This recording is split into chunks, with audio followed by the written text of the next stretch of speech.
Kembali kita akan melakukan kuliah pada hari ini tentang analisis portofolio disampaikan oleh Pak Paulus Wardoyo.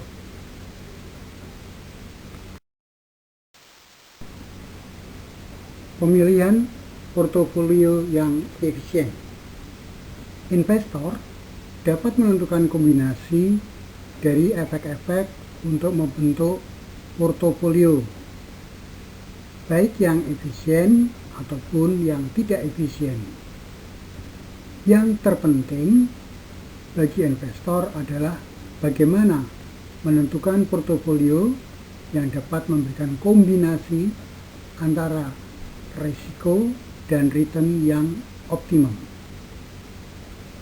Suatu portofolio dikatakan efisien apabila portofolio tersebut dibandingkan portofolio yang lain memenuhi kondisi. Yang pertama, memberikan expected return terbesar dengan risk yang sama, atau memberikan risk terkecil dan expected return yang sama.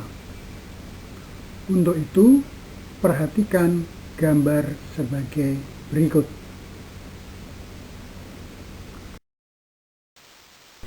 Berikut disajikan gambar portofolio yang efisien dan tidak efisien, di mana di sana disajikan 10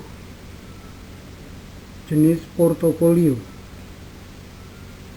Dari gambar tersebut, titik-titik B, C, D, E, dan F itu adalah merupakan garis permukaan yang disebut garis permukaan yang efisien, atau yang disebut juga dengan istilah efisien frontier, yaitu garis yang menunjukkan sejumlah portofolio yang efisien. Sementara garis yang menggunakan titik-titik di bawah ini, yaitu I, J, H, dan G, itu adalah portofolio yang tidak efisien. Kita bisa melihat dalam titik A dan titik C. Seorang investor akan dikatakan akan lebih suka memilih titik C dibanding dengan titik A. Kenapa? Karena titik C memberikan expected return yang lebih tinggi dan risiko yang sama dengan portofolio pada titik A. Namun demikian, pada titik A, expected return-nya adalah lebih rendah.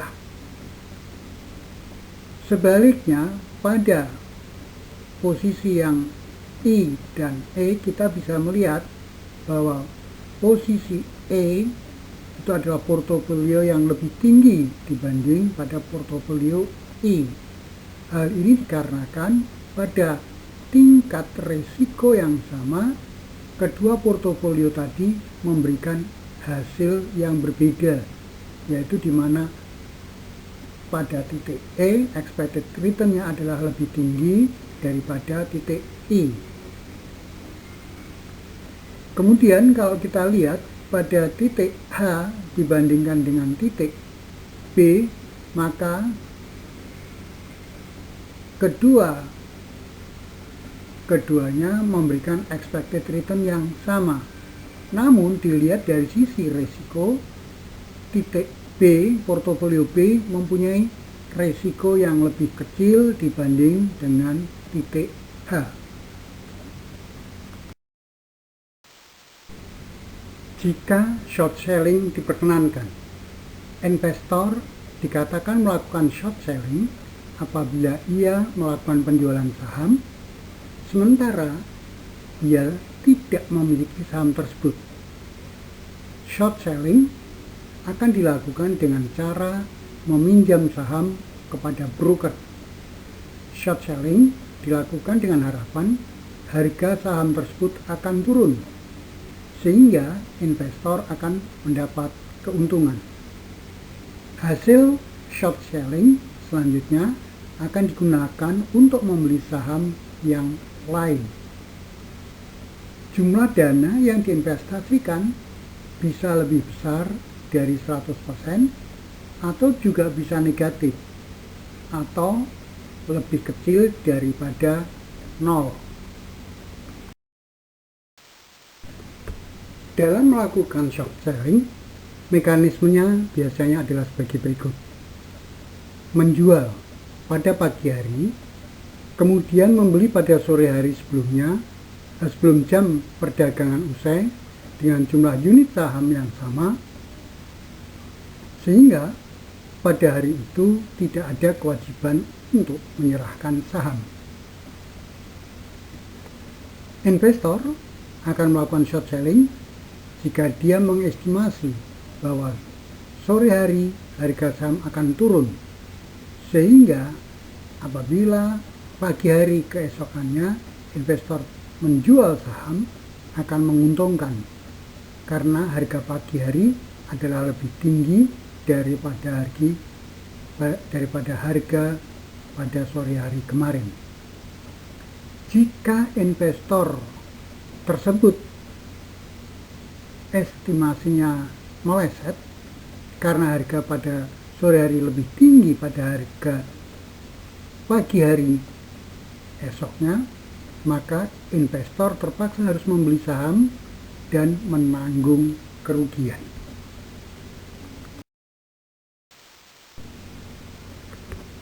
Sebagai contoh, berikut adalah expected return dan standar deviasi dari saham PT Y dan PT Z, di mana di sana diketahui saham PT Z memiliki return 10% dengan tingkat risiko 5%, sementara saham Z memiliki return 4% dan risiko sebesar 10%. Selain itu, diasumsikan bahwa korelasi portofolio atau ROAB adalah 0%, adalah 0. Dana yang ada yaitu Rp1.000. Short selling saham Z Rp500. Hasil yang diinvestasikan saham Y adalah sebesar Rp1.500. Dengan menggunakan rumus expected return, maka kita bisa menghitung besarnya adalah 13%. Sedangkan risiko portofolio dengan menggunakan rumus yang sudah saya tuliskan di situ, maka kita bisa mendapatkan angka sebesar 9%.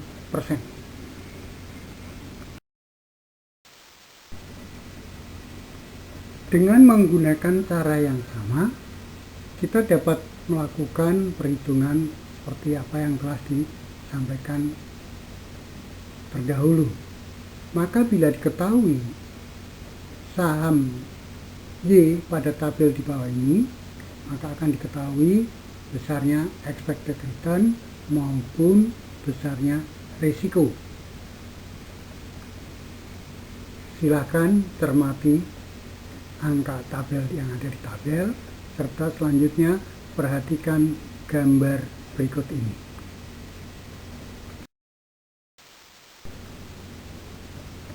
Hubungan expected return dan risiko apabila short selling diperkenankan itu akan tampak seperti di dalam gambar berikut.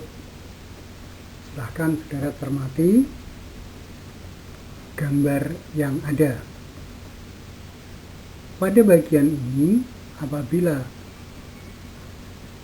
saham Y diberikan semuanya 1,5, maka dan dilakukan adanya short selling, maka dia akan menggunakan seluruhnya untuk keperluan pembelian saham Y. Tetapi kalau yang pada posisi ini, maka akan digunakan untuk membeli dua saham, yaitu saham Y dan saham Z. Sementara pada bagian yang di sini akan dilakukan dengan cara apa? Menjual saham dan selanjutnya melakukan short selling dan membeli saham Z.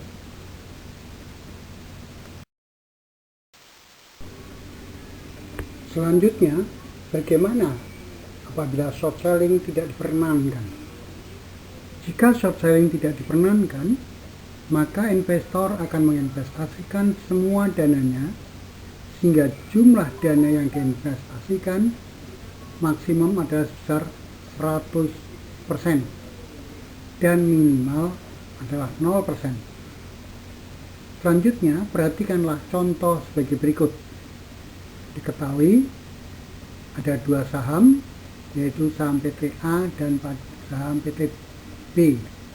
Porsi saham PT A adalah 67%, porsi saham PT B adalah 33%. Return saham PT A adalah 5% dengan risiko 20%, dan return saham PT B adalah 15% dengan tingkat risiko 40%.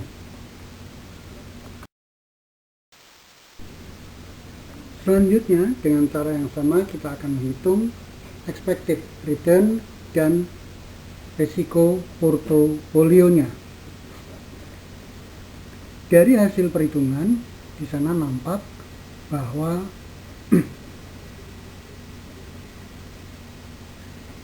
expected return-nya adalah sebesar 8,3%. Sementara risiko portofolio adalah sebesar akar sama dengan akar 0,035 ditambah 0,035 rho ABI. Ingat, dua aset yang membentuk portofolio bisa berkorelasi positif sempurna atau sama dengan 1,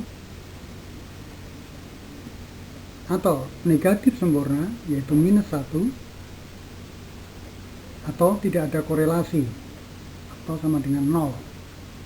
Jika koefisien korelasi ABI yang mencerminkan korelasi portofolio mempunyai hubungan positif yang sempurna, yaitu di mana rho sama dengan 1, maka risiko portofolio besarnya adalah 26,5%. Jika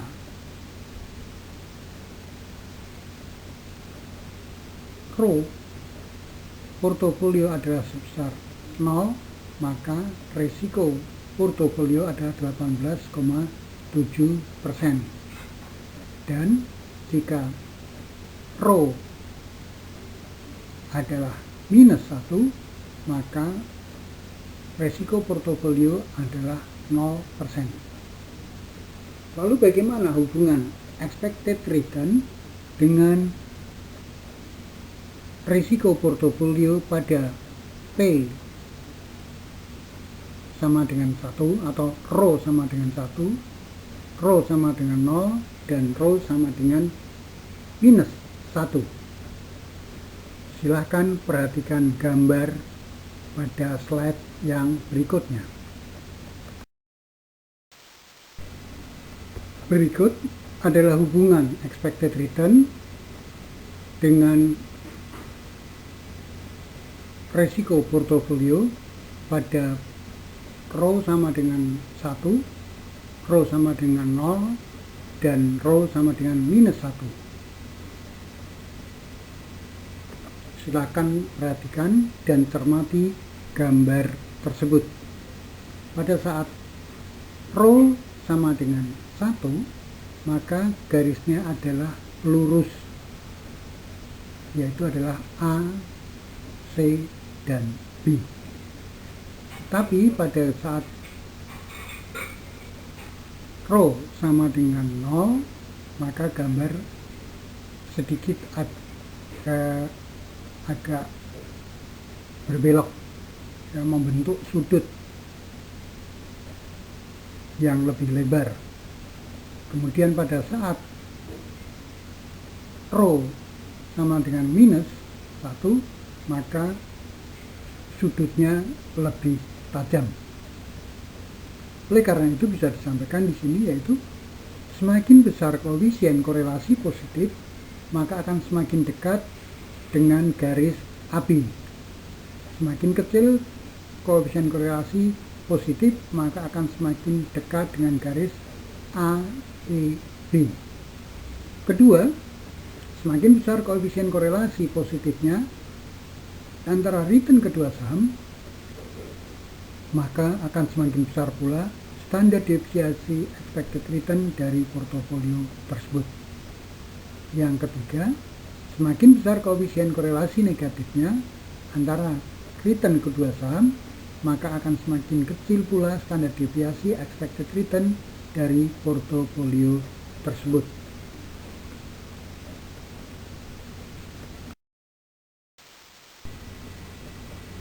Selanjutnya, ketiganya bisa digabungkan ke dalam suatu gambar seperti yang disajikan berikut ini. Silahkan saudara cermati dan pahami dari gambar-gambar yang ada. Gambar ini mempunyai hubungan dengan gambar yang sebelumnya.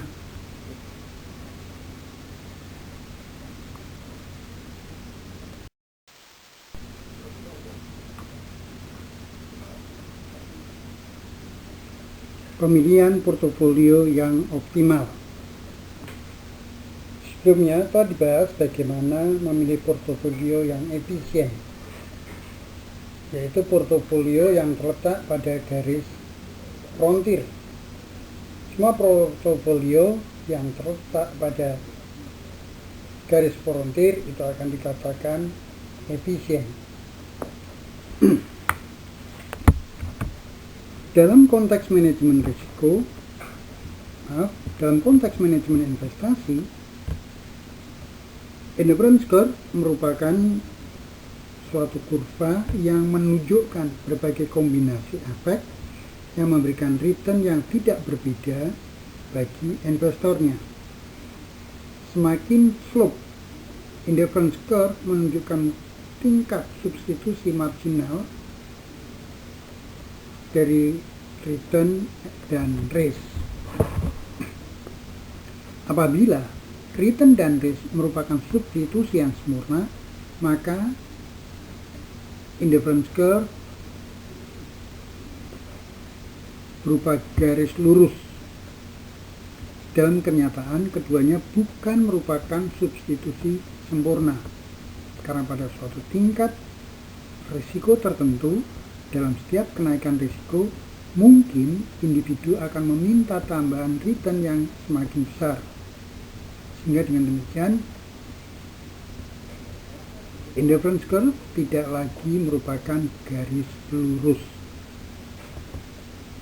Kombinasi portofolio pada suatu indifference curve akan memberikan preferensi yang berbeda bagi seorang investor, karena semua titik dalam kurva tersebut menunjukkan seberapa besar tingkat risk avertor seorang investor.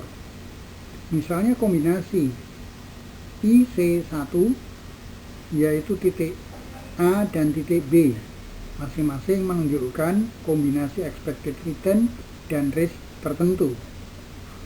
Expected return dan risiko pada titik B itu adalah lebih besar dari expected return dan risiko pada titik A. Expected return titik B lebih besar daripada titik A, namun risiko yang ditanggung dalam hal ini adalah lebih besar dibanding daripada titik A.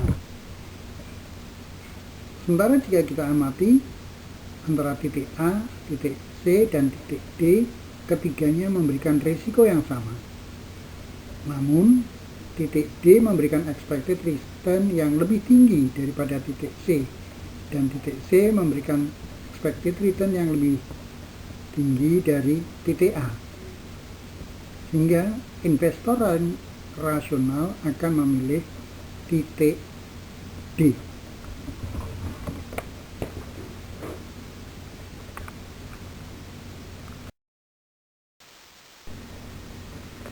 Berikut ini disajikan gambar tentang portofolio yang optimal. Perhatikan garis EF yang melengkung ini serta garis indifference curve ICA. Seorang investor yang rasional, dia akan memilih pada titik X. Kenapa? Karena titik X mempunyai slope yang sama, merupakan slope yang sama antara kurva indifference curve A dengan garis frontier. Sementara kalau dia melakukan investasi atau memilih kombinasi pada titik Y atau titik Z, maka dia dikatakan tidak rasional. Kenapa? Hal ini dikarenakan baik titik Y maupun titik Z itu terletak jauh dari garis frontier, garis EF, dan dia tidak bersinggungan sama sekali. Seorang investor juga akan dikatakan rasional manakala dia memilih titik B. Kenapa? Karena titik B merupakan titik singgung antara indifference curve B dengan garis efisiensi frontier di titik B. Sehingga dengan demikian seorang investor akan dikatakan rasional apabila memilih pada titik X ataupun titik B. Pada slide berikut itu akan disampaikan karakteristik daripada fungsi utilitas. Fungsi utilitas jika dikaitkan dengan preferensi investor terhadap risiko, maka akan dibedakan menjadi 3, yaitu adalah sikap yang tidak menyukai risiko atau yang disebut sebagai risk averter. Yang kedua, sikap yang disebut netral atau risk netral. Dan yang ketiga adalah sikap yang menyukai risiko atau yang disebut dengan risk seeker.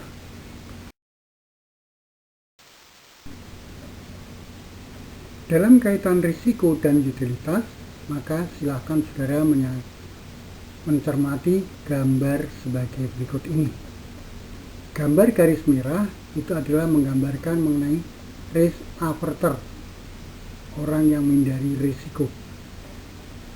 Hal ini terjadi karena berlakunya diminishing marginal utility. Sementara garis yang biru itu adalah garis risk netral. Sedangkan garis yang hijau itu adalah garis risk seeker, yaitu adalah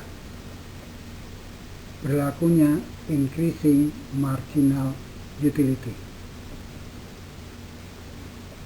Demikian kuliah kita hari ini. Kita akan ketemu lagi pada kuliah yang akan datang. Terima kasih.